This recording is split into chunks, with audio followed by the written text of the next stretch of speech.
Hey, my friend, this is Pastor Mike, and here's my question for you this week.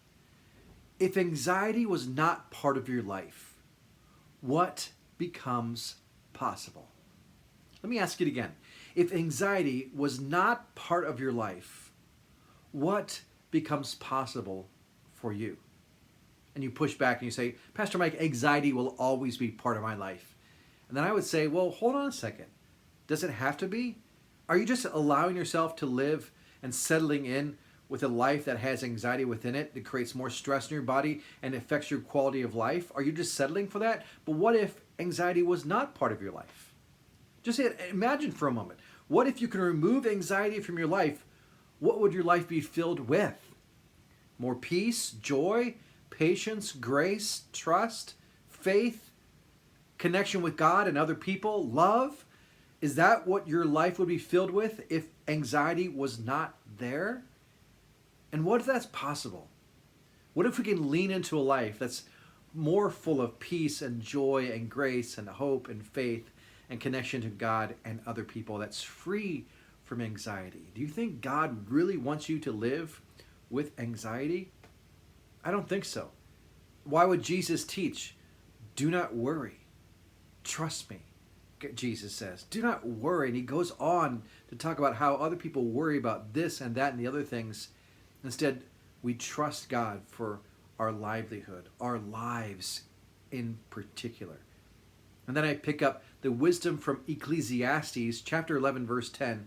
Ecclesiastes is a wisdom book in the Old Testament, has its ancient wisdom from centuries and centuries ago. And here's what the writer of Ecclesiastes said in chapter 11, verse 10. It's crystal clear, this wise saying. It says, banish anxiety from your heart and cast off the troubles of your body. This is wisdom to heed, to lean into. Cast off the troubles of your body. Banish anxiety from your heart. Anxiety is not your friend. We are to banish it from our heart. So, what would it take for you to banish anxiety from your heart and cast off the troubles from your body? So, it's an equal question. As much as what you'll receive when you banish anxiety and cast off troubles, what will it take for you today to do just that? Maybe it's digging deeper into prayer. Maybe it's resting more fully in God's abundant grace and love for you.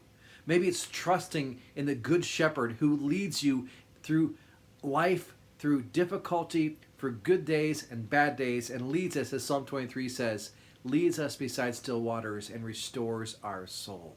Maybe it's leaning into those promises that helps us banish anxiety from your heart, our hearts. And let the Holy Spirit do that inner work that God desires for you to free you from anxiety and stress and the troubles that rack our lives.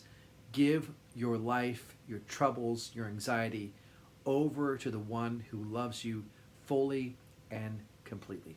My friend, remember, as we continue our journey together, you are deeply loved, you are God's beloved, and you are blessed to be a blessing.